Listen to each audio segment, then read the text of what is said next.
Introduction. Success is a habit, sure, but to pick up this habit, you have to have the right mindset. You can force things and hang on to your old mindset while adopting new habits, but these eventually wear off. Successful people do certain things consistently, and that's why they achieve a higher degree of success than most other people. But there's more to it than that. It's not just a matter of doing certain things over and over again given certain circumstances. When you adopt these success habits without changing your mindset, you eventually end up where you began. How come? You built your new habits on a faulty mental foundation. You had the wrong mindset. Your success habits eventually fall apart. You have to make sure that you adopt the right mental foundation from the onset. Your mindset is a combination of your assumptions, expectations, and definitions. Most successful people share a range of mindsets that enable them to maintain their success habits. In fact, they scale these up over time. Don't for a second think that these people were somehow born with these mindsets. They weren't. In fact, many did not even have a clue when they began. Through trial and error and the hard knocks of life, many arrived at their winning mindset. Thankfully, you don't have to go through those heartbreaks and frustrations. You don't have to go through trial and error. You can get a head start by identifying and adopting the mindsets that can lead you to consistent victory. This training teaches you to reprogram yourself for success by adopting 8 key mindsets. Each of these mindsets have their own subset of beliefs. You need to go through these and incorporate them into your life for them to change your results. How does all this work? Mindset changes your beliefs. If you don't have the right mindset, you're going to have certain beliefs that are not going to help you all that much on your road to success. In fact, in many cases, certain limiting beliefs can hold you back and drag you down from the success that you could have otherwise achieved. Your mindset has to lead to the right belief. These beliefs shape your emotional response to the things that are happening around you, your priorities, your values, and your life's direction. That's how important they are. Be mindful of what you choose to believe. The good news, belief is always a choice. It may seem like people were just born believers in the right things. It may appear that some people just have the right belief system as far as success is concerned. These have to come from somewhere. They were chosen. In this training, I'm going to step you through the process of clearing your mind of toxic beliefs and helping you identify and adopt the right mindsets, which can lead you to greater personal success. These mindsets lay the foundation for the success habits you're going to have to adopt to achieve consistent victory in all areas. Do a mental detox before you seek to adopt a success mindset. I know you're excited. If you're going through this training, you are looking to achieve greater success in at least one part of your life. You can't wait to adopt the right mindset so you can get better results. I understand that. The problem is you're having a tough time achieving the kind of success you want because you are probably hanging on to a few toxic mindsets that undermine you. You have to clear these out first before you adopt positive mindsets. Otherwise, these toxic mindsets will degrade, impede, or otherwise negatively affect the new mindset that you're trying to adopt, and you end up nowhere. Get rid of these toxic mindsets so you can be in a better position to reprogram yourself for better success. I call these mental roadblocks. Mental roadblock number 1. Others are to blame for your failure. One of the most common games people play with themselves is to think that the reason why they're facing setbacks is because others have it in for them. Maybe these other people were sabotaging them. Maybe they were just negligent. Whatever the case may be, the reason why you're failing is because of other people. This also applies to situations beyond your control. This is very comforting for many people. After all, this thinking reduces people into victims. Victims are sympathetic. People have a natural tendency to favor the underdog. Who doesn't want to be the underdog? Who doesn't want to have the natural sympathy of the crowd? The problem is that playing the victim comes at a very high price. You have to get rid of this mental roadblock because the moment you blame other people for your failure, you're giving them the power to fix your situation. If somebody or a situation is to blame, then it necessarily follows that they have to fix your situation because they caused the problem in the first place. They broke your life, so they must contain the solution to whatever it is you're suffering from. Do you see how this leaves you powerless? You can't control those people or situations. Since you can't control these people and your past, you aren't going to be handed the solution to your situation. That's just not going to happen. Everybody's got enough problems of their own. They can't be bothered with yours. This is why you have to let go of blaming others for your disappointments. Otherwise, you'll continue to fight battles of the past. You'll continue to reenact certain situations in your mind and engaging in all sorts of could have, would have, should have games with yourself. You end up feeling stuck. Sure, you want to move on. You understand that it's important, but the more you dwell on the past, moving on becomes nearly impossible. Mental roadblock number 2. Real change is impossible.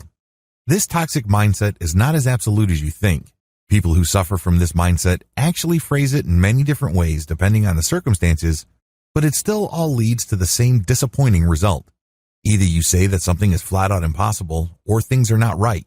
You're just waiting for the right set of circumstances, and then maybe you'll take action. At other times, you say to yourself, this is not the right time to take the opportunity.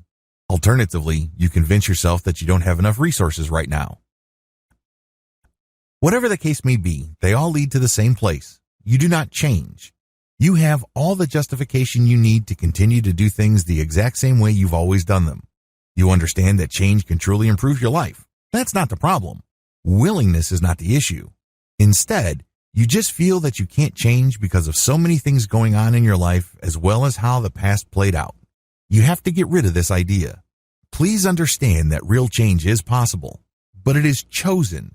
It is something that you decide on. It is something that you commit to. You're not waiting for the right circumstances, the right time, the right resources, or the right people to come about. They don't have to. You just have to believe that real change is possible, and things will present themselves because your mind is open to change. But the more you wait for the proper factors to appear, the less likely change will happen. You just doomed change because you believe, at some level or another, that it's impossible. If you think something is simply not going to happen, you subconsciously won't put much effort into it. Mental roadblock number 3. Your past mistakes define you. A lot of people striving for success end up sabotaging themselves because they feel that they really can't achieve any great success in the future because of their past.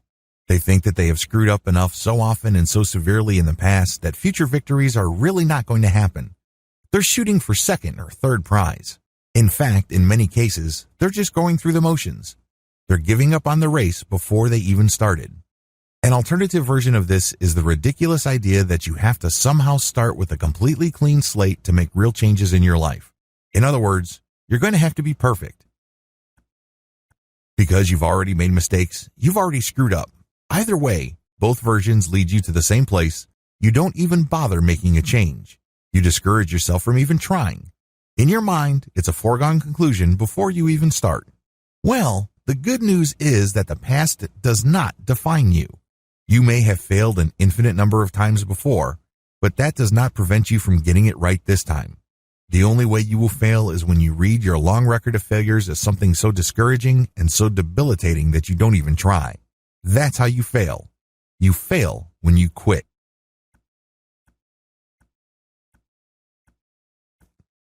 Mental roadblock number 4. I can't be helped. This mindset assumes that you have to figure things out on your own. You get this idea in your head that for you to achieve success, things have to be revealed to you. You have to dig deep within. You're the only one that can fix things in your life.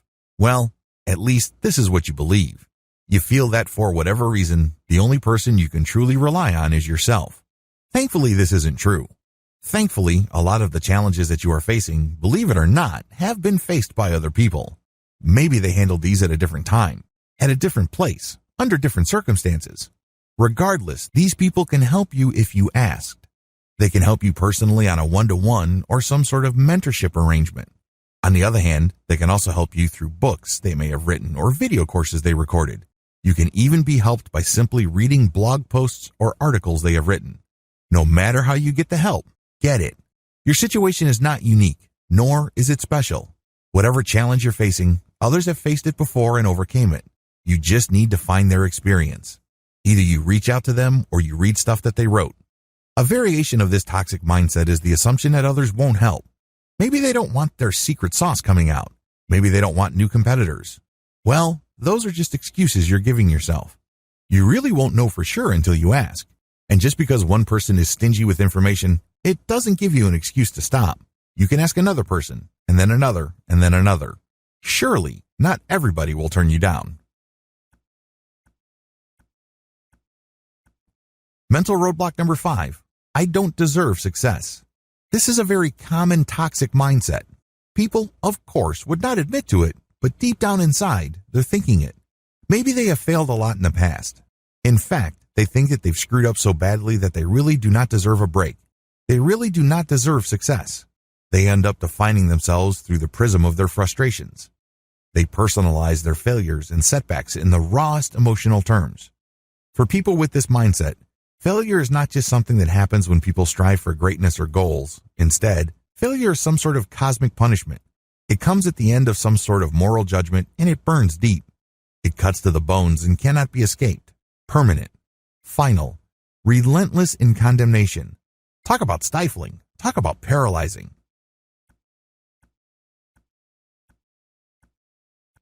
Others come from traumatic backgrounds. Their self-esteem is so low that they feel that they are not worth changing. They feel that others' needs come before theirs. They look at themselves as some sort of emotional doormat. Please understand that the only person who can decide whether you deserve success or not is you. You call the shots. Nobody can judge you and say, you don't deserve success. Somebody else does. You have to claim that success and say that you deserve it because ultimately, this is self-judgment. You've been declaring yourself guilty all this time. Isn't it time to decide otherwise? You know how harsh it feels? You know the kind of lousy results you get when you do this? Why not change things up? Start today. Mental roadblock number 6. I'm perfect the way I am. Just as toxic is the mindset that you're perfect. You're the smartest person in the room. You're definitely the best looking, the whole 9 yards. While it's great to have a positive self-image and a healthy self-esteem, you should not let this trick you into thinking that you don't need help or that you don't need to make changes. Make no mistake, on the road to success, you need to change. You're obviously not as successful as you would like now. You're not as capable as you think. It's hard to believe, but it turns out that you haven't quite figured everything out like you believe. Change is required. This means having to let go of whatever inflated impressions of yourself you may have. The antidote to this is very simple. Admit that there is always room for improvement. This doesn't make you a lesser person. This doesn't have to mean some sort of defeat. Mental roadblock number 7. I need to change. Tomorrow. Don't play this game with yourself. Don't, on the one hand, say to yourself that you need to change and you are ready to do it and you're willing to do it, but you're going to wait until tomorrow. You have to understand that if you're waiting to have time, you'll never have time. There will always be some sort of duty or responsibility or obligation that will pop up out of nowhere, and you never get to making the changes that you need to make. Similarly, tomorrow will never come. The moment you say that, I'm going to do something, but I'll do it tomorrow, you set yourself up to lose because there will always be something of higher priority. There will be certain unexpected things that will show up that will knock you off track. So, stop playing this game. Do it now. Make the changes now. Commit today. Take action in the here and now. The great thing about starting now is pretty soon you get used to the challenges. By starting as soon as possible, you learn the lessons you need to learn and go through the hoops you need to go through sooner. If you're going to go through this process anyway at some point in the future, why not get it over with now? Mental roadblock number 8. Success and money aren't everything. Isn't it interesting that the people who say that money isn't everything are usually people who want a lot of money? The same apply for people who tried and failed to achieve great success in their lives. When you say these things to yourself, you're basically just engaging in sour graping. That's what you're doing. You're saying, oh, it wasn't worth the hassle anyway. I'll focus on something else. There are higher values in life. Well, if they were so valuable, why weren't you pursuing them in the first place? Why are you treating them now as some sort of consolation prize? Stop playing this game with yourself. You're basically just giving yourself an excuse not to improve or shoot for greatness. Mental roadblock number 9. Success is just not worth it. This is a very tricky, toxic mindset because it actually has many moving parts. Some people end with this conclusion because they feel that they don't want to sell out their real values. Others would say, I just want to preserve my soul, and I feel like I'm going to lose my soul in this wild dash for success. Others say that they don't want to lose their identity. I just want to remain true to myself. I want to remain myself. How common are these sayings to you? Chances are you've heard these many times. In fact, you might be saying this to yourself at some level or other, in some form or other. Regardless of how you phrase it or how often you say these things, just because you repeat this thinking, it doesn't make it go away. The bottom line, these are all excuses. These are all excuses because success can be part of your identity. It can be part of your soul. It can be part of your core intrinsic values that you would never give up for anything. You're just giving yourself an excuse for not trying or for not trying again. Maybe you got burned in the past. Maybe you got disappointed badly. Whatever the case may be, you can't use the past as an excuse to keep you from doing something about your situation in the here and now. Success is worth it because it improves you. It pushes you to become a more excellent person. It teaches you the value of sacrifice. It enables you to gain a sense of meaning in your day-to-day life. Living a life of purpose is one of the most important gifts you can ever give yourself. When you take action every day, it is very empowering to realize that it leads somewhere big. Mental roadblock number 10. I don't want to turn into someone I will hate. This mindset is really rooted in a zero-sum mindset. What you're saying is, I don't want to turn into someone I hate because when I achieve success, I necessarily rob it from somebody else. There are many ways to phrase this thinking, but it all goes back to that same zero-sum game. Let me tell you, there is no giant pie of success anywhere in the world. Just because your slice of the pie gets bigger, it doesn't necessarily mean that somebody else's slice gets smaller. There are tremendous amounts of opportunities out there. Opportunities come and go at the blink of an eye, moment by moment. They are created and destroyed all the time. Indeed, by striving for success and excellence, you can inspire others to do the same. Don't think that they will just envy you. Because people who envy have a zero-sum game mindset. They envy others because they feel that the slice of the success pie that was otherwise due to them is shrinking. There's no such thing. That's nonsense. Understand that when you choose to inspire others, you spread success because they can be motivated to achieve success.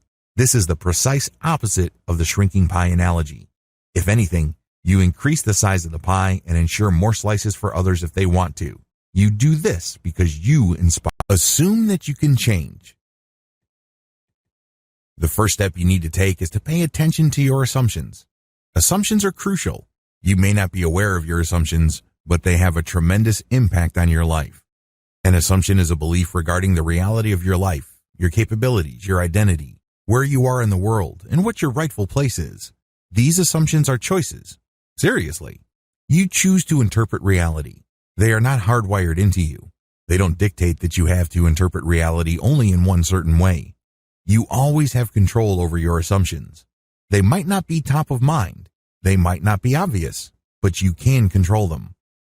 Another thing you have going for you is the fact that change is the only constant in life. In fact, as you take this training, you're already changing. You're definitely getting older. There might be ideas that you run into that change certain things that you believe about yourself. It may change some of the things that you do. Regardless, understand that change is part of who you are. Change happens on two key levels. You can change from within or you change from outside. You have to believe that your ability to change is the key to your mindset transformation. This is foundational. If you cannot bring yourself to this, then it's almost impossible for you to adopt the right success mindset. You're just not making it happen. This is crucial. It is not an option. It is non-negotiable. Here's an exercise to help you strengthen your belief muscles. First, think about 3 examples from your past where you needed to change, and you did. Maybe one day you do not really feel excited about jogging in the morning, but you know you're gaining weight and you need to run every morning. After a couple of weeks, you finally got to the point where you are jogging every morning. Look for examples like this. It doesn't have to be big. It doesn't have to be dramatic. Regardless, all of us have at least 3 examples from our past where we needed to change, and we did. Next, analyze what happened. Pay attention to what prompted the change. Why do you feel like you had to do it? What circumstances were present? What was your situation like? What was the trigger or the straw that broke the camel's back?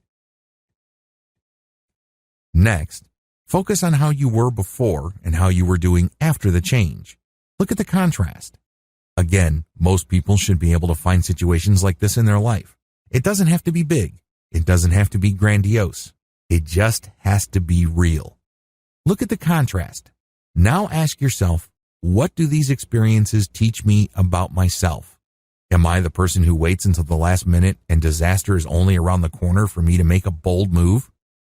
Maybe you stopped being lazy and got a job because you're about to get kicked out of your parents' house.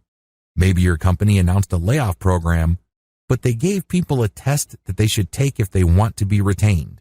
Whatever the specific experience may be, pay attention to how you responded to those challenges.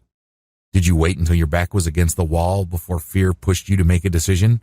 Or did you want certain changes all along and situations just pushed you? This is the difference between a reactive and a proactive person. There is no right or wrong answer.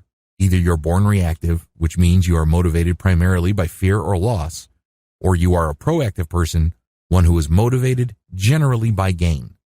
Regardless, if you are a reactive person, dwell on what you can lose in your life if you don't push yourself to change.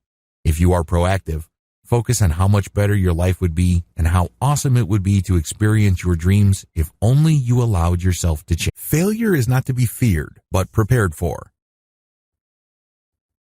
It's really important to make sure that you understand that setbacks happen. People fail all the time. If you think about it, it's not that big of a deal.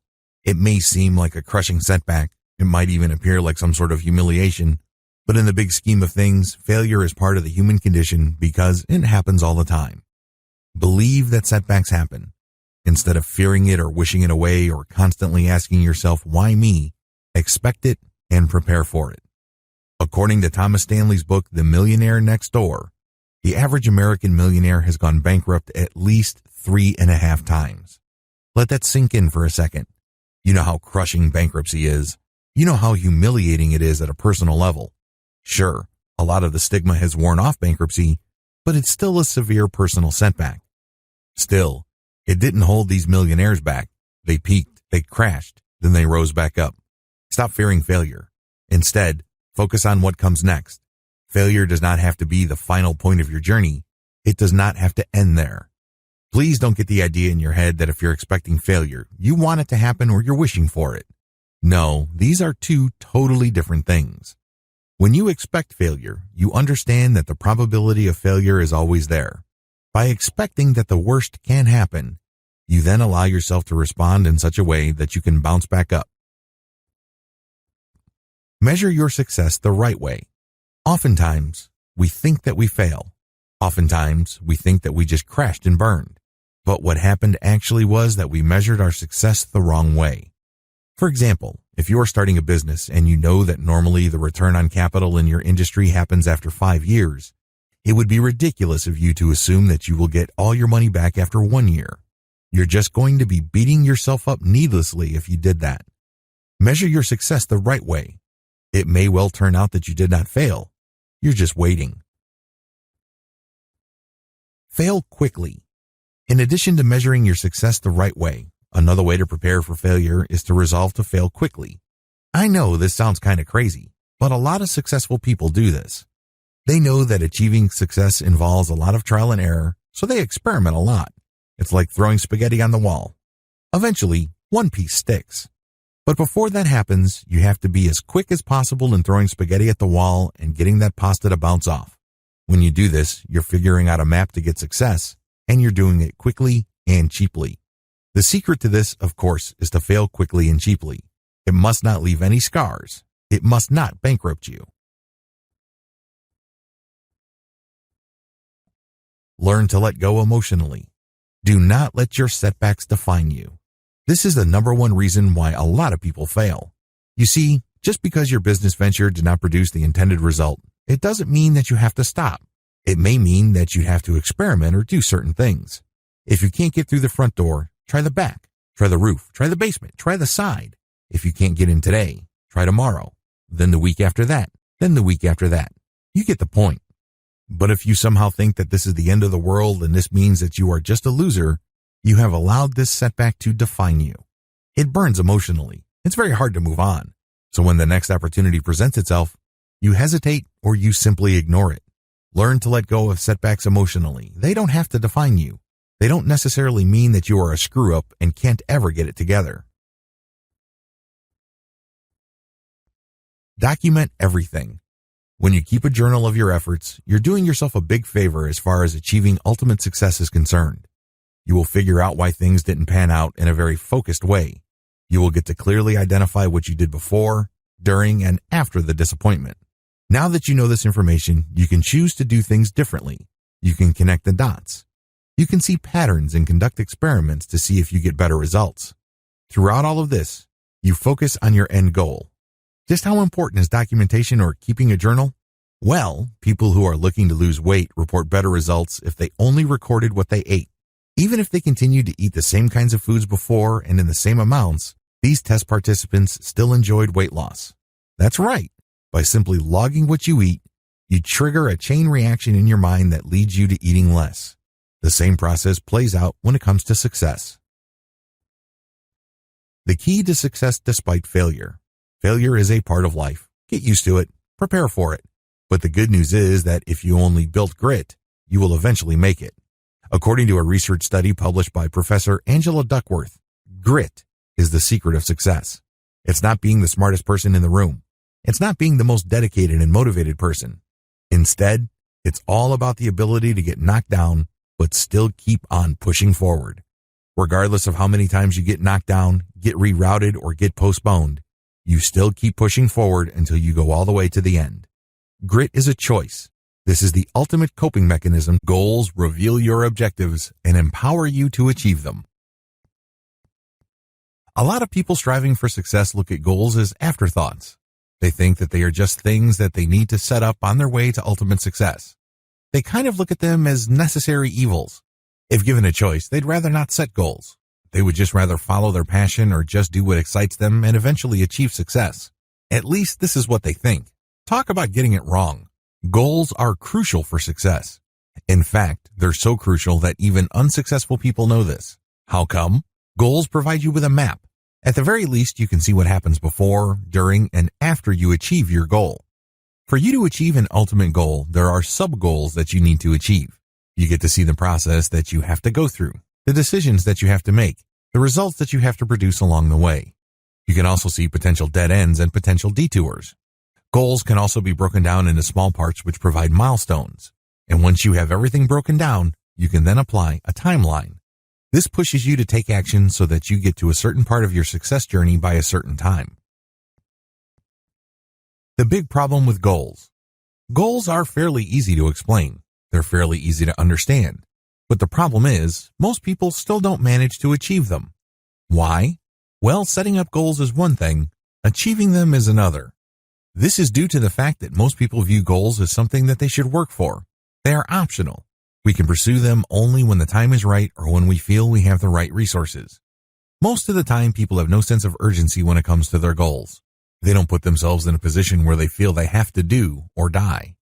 In fact, given most people's attitudes towards goals, it would be safe to say that they essentially function like some sort of large-scale to-do list. This is a far cry from how successful people deal with goals. Successful people let their goals define them. Successful people look at goals in a completely different way. First of all, they start with their passions, and then they craft goals around them. For example, you are passionate about writing for a living, so your goal is to become a professional freelance writer. You start with a passion, and then you transform it into a goal that is tightly linked to your core passions. When you work towards these goals, you validate your personal values, and you feel that you are expressing your true personal character. Best of all, you end up tapping your core competencies when you let your goals motivate you. There's actually an upward spiral that forms the more you work towards your goals. The more you achieve, the more competent you feel, the more motivated you become, the more you try, and the more you achieve. This spiral can go up, or it can go down. Also, when you achieve your goals, you get a tremendous amount of pride. Plus, you get the tremendous satisfaction that your goals are what you are about. So when you achieve them, you get an enhanced sense of personal meaning. You get the impression that this is what you're supposed to be doing. This is what you're about. This is your destiny. When you operate from this core of passion, goals are no longer things that you should be doing. Instead, they're the things that you were born to do. They're the things you must do. See the difference? Recast your goals until they push you up and out. If your goals don't give you the energy you need to push yourself and expect more from yourself, you need to change your goals. You really do. Don't think that you have to stick to your goals just the way they are. Your goals are not set in stone. They are simply tools. Treat them like tools. First, you need to redefine your goals. What truly is at stake? Is this just a simple matter of getting certain things done by a certain date? Or is this a matter of you living up to your highest potential? Is this goal all about you pursuing your life's destiny? Recast the goal by asking yourself, what would success mean to me as a person? How does achieving this goal relate to my highest values and my value as a person? When you redefine and recast, you can then refocus. But if you look at your goal as essentially linked to the values that mean so much to you on a personal level, you can get a lot more energy. This is just not one set of things that you do on a day-to-day basis. This is what actually gives your life meaning. This is what actually gives you purpose to get up day after day.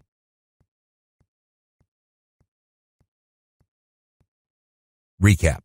Goals must do the following. Otherwise, you need to redefine, recast, and refocus them. First, they must energize you. To do this, your goals must give you a sense of why. When you go about your goals, you gain a sense of purpose. Your life is no longer random. You're no longer doing things by accident.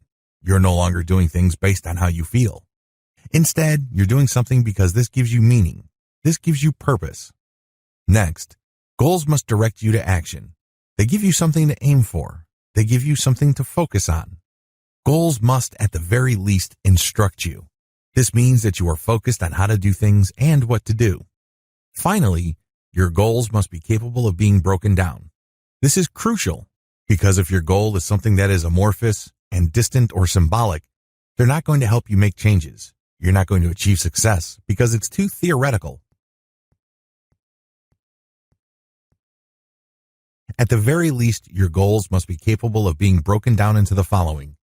You can turn them into sub-goals and daily to-do lists. That's the bare minimum. Also, make sure that when you look at your sub-goals and daily to-do lists that there are repeatable parts. So you can do them day after day, week after week, month after month, year after year. Look at each of these sub-goals and to-do lists and ask yourself if they're scalable. You must be able to scale them up so that improvements on one level leads to easier improvements or greater improvements at other levels. Another dimension of the right goals is the fact that they are measurable. You have to know whether you have actually achieved a goal. There has to be certain quality standards. And finally, when you're crafting your goals, you must be able to associate them with emotional states. You must be able to associate them with a sense of victory, a sense of purpose, and a sense of destiny.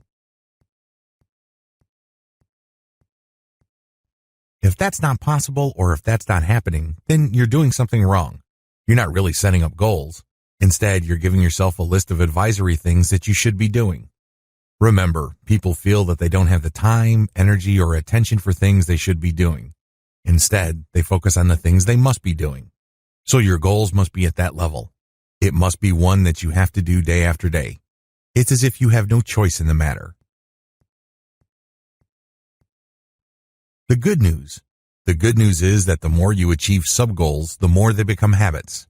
Success is a habit, but for you to keep doing these things over and over, make sure all the elements I described above are actively take control.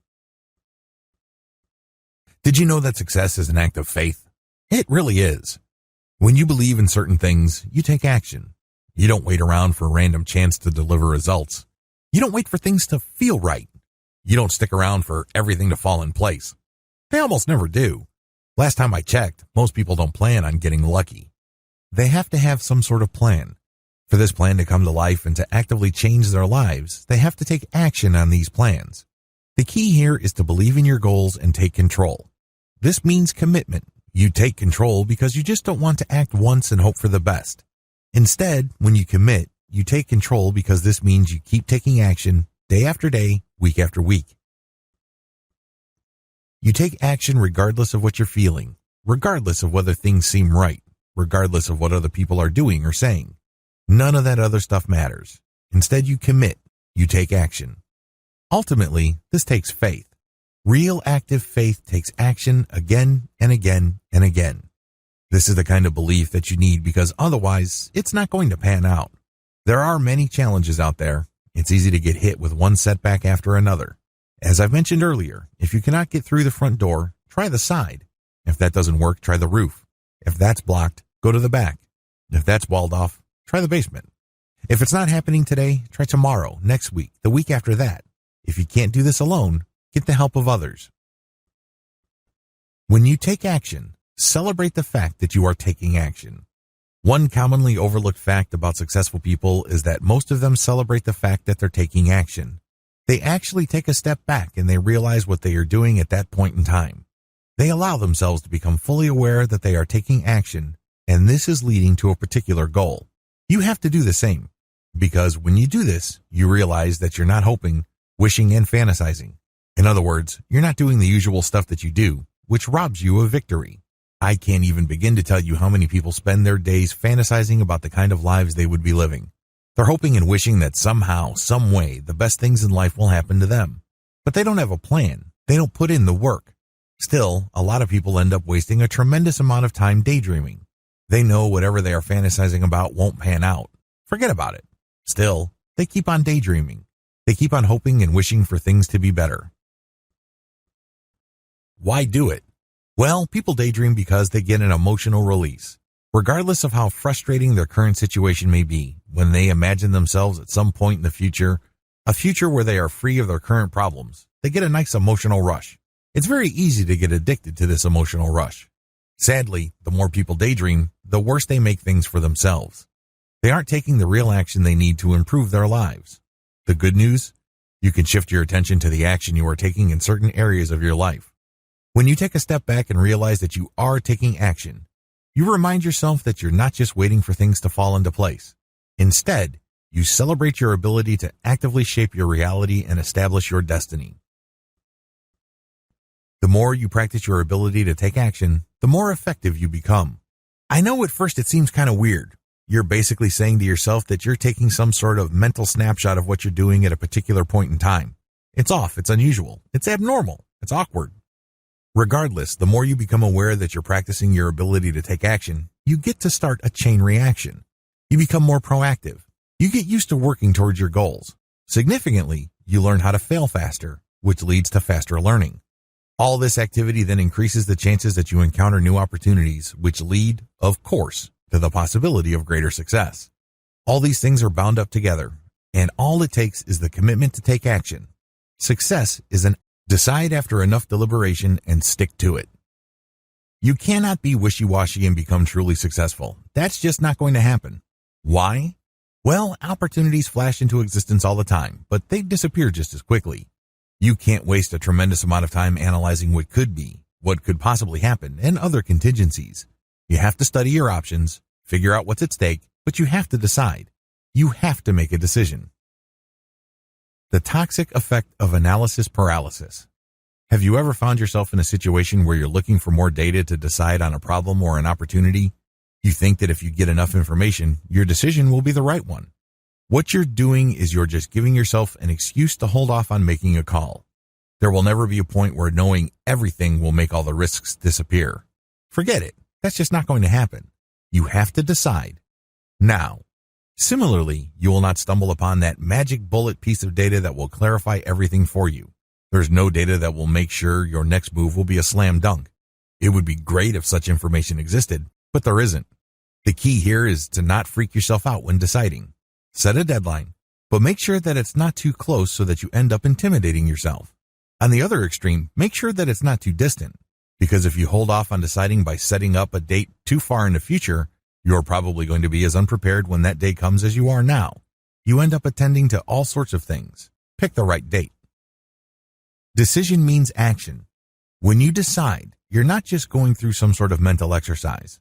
When you decide, you commit to taking action. That's the bottom line. You haven't really decided if you do not take action or take on risk. You know you've decided when you are ready to make a move and face the consequences. It also means that you're prepared to say no to things that throw you off or distract you from your new goal. In other words, making a decision means making a commitment. This is not an easy thing. When you commit, you prepare for setbacks. You know that things can and do fall apart, so you're going to go into this situation prepared for all sorts of contingencies. At the very least, you're going to come in prepared to improvise, innovate, or negotiate. Regardless of what you do, please understand that deciding or making a decision doesn't mean expecting things to be smooth sailing. That's not commitment. Making a decision also means knowing when to stop. While deciding means you're going to be taking action and you're committing to the long haul, it also means that you are committing to know when to stop. There has to be a limit to your actions if things are not panning out. This prevents you from sticking to an impossible situation that robs you of opportunity costs. Opportunity costs are real. You can't continue to do something that has an eventual payoff of $2 when you could have stopped and chose to do something else that pays $100. Understand that when you decide, this includes committing to knowing when to stop. Key points to remember. When you commit, please understand that your commitment speaks volumes about your character. What kind of person do you want to be? What kind of person do you imagine yourself to be? Understand that this image that you would like for yourself is in danger if you do not know how to commit. If you keep changing your mind or if you quit too easily, you're never going to establish this character that you would like for yourself. It's personal. People might think you're great. They might compliment you. But deep down inside, you know that you suck because you can't commit. You know there's something wrong with you because you can't go all the way. Make it personal. There has to be some sort of personal sting from within to make you stick to what you commit. Believe that you don't know everything about your goals and must learn more. Even if you've done extensive research about your goal, please understand that you cannot know everything. There will always be a blind spot. There will always be room for improvement. Most people are able to handle this, but the problem is the older you get, the more you assume. It's very easy to think that you know everything about your goals, so you assume that you've got it figured out. You admit that you don't fully see the whole picture, but you assume that if you see enough of the pieces of the puzzle that you'll be okay. This is a problem because assumptions short-circuit and undermine learning. You're not looking at your problem set with a fully open mind. Instead, you think that if you see certain patterns, you will just use solutions that you did in the past because this is familiar enough to you. You can't do that. Assume a growth mindset. When you assume a growth mindset, you know that you begin from the initial proposition that you don't know everything. You may have done this at some level before, but you haven't done this exact project before. When you assume that there are limitations to your knowledge, you are more likely to grow. You're more likely to ask for help. You're more likely to access resources to give you the information you need to make progress. How does this work? When you operate with a growth mindset, you first focus on your core competency. We're not jacks of all trades. We all have certain core competencies. Find yours. Once you've identified these, work outward from it. Here's how I do it. I look at my goal and I break it down based on my core competency. I list down the things that I know like the back of my hand, and then everything else. These are called non-core elements. What do you do with these? You can delegate, outsource, postpone, ignore, or forget them. It all depends on how important they are, what their effects are on your ultimate goal, and how pressing they are. Regardless if they fall outside of your core competency, do not hesitate to delegate, outsource, postpone, ignore, or forget. By doing so, you increase your mastery over your project. You focus on what's important and you leave less important stuff to the hands of experienced specialists, people you work with, people you respect, or you just postpone, ignore, or forget. This leads you to become a more effective goal manager. Believe and act like there is always a way through any problem.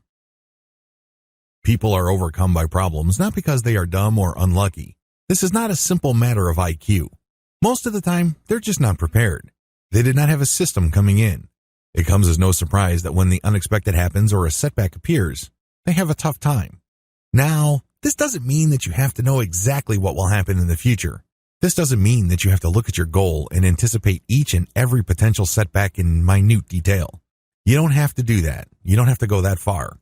Instead, you just need to employ the following system. Identify. The first thing that you need to do when you come across a problem or setback is to identify the opportunity in that situation. Oftentimes, opportunities come disguised as challenges. So ask yourself, where's the opportunity in this situation? What can I learn from this situation?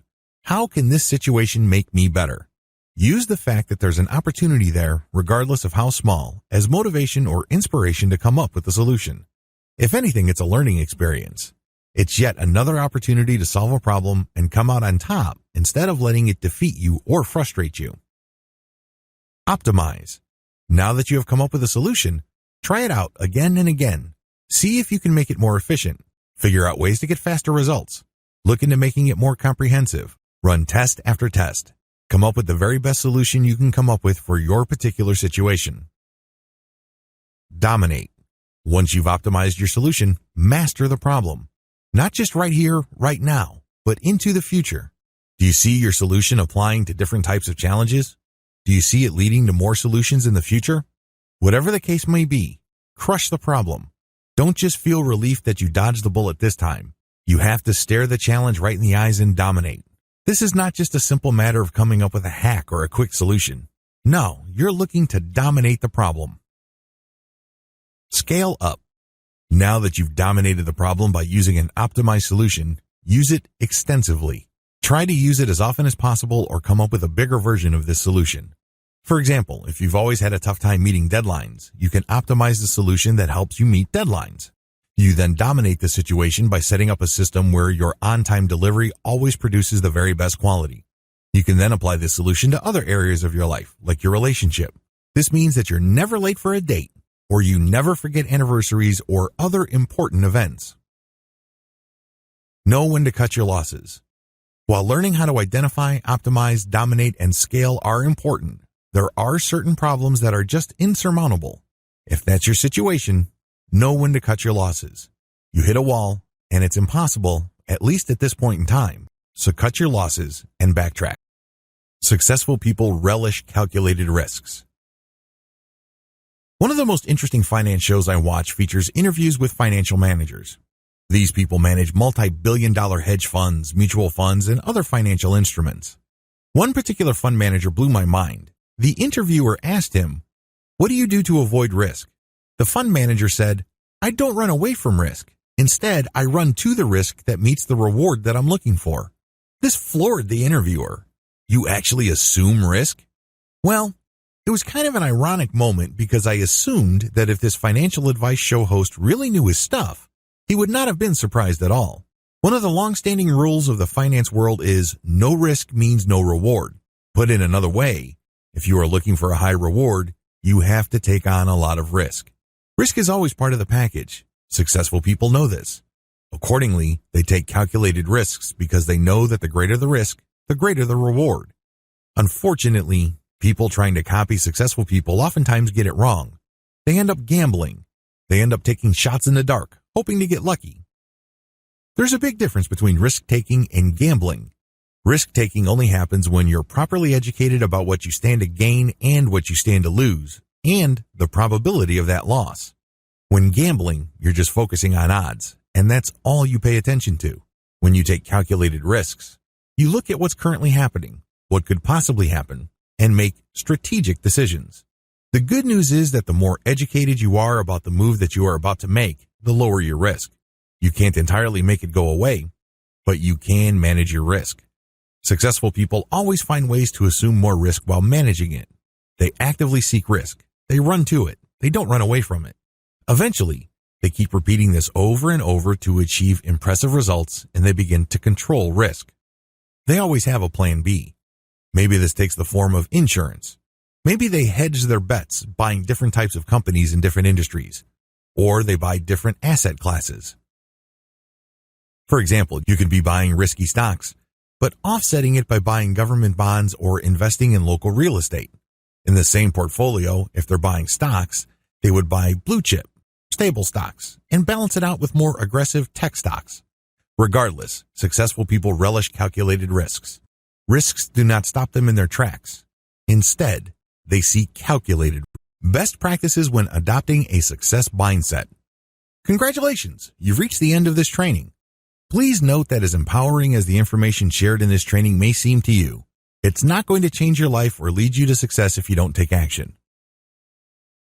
You can't just treat it like mental candy. That's not going to work. You have to carry it out. You have to implement them. You have to tweak them. You have to customize them to your set of circumstances. In other words, you have to take action.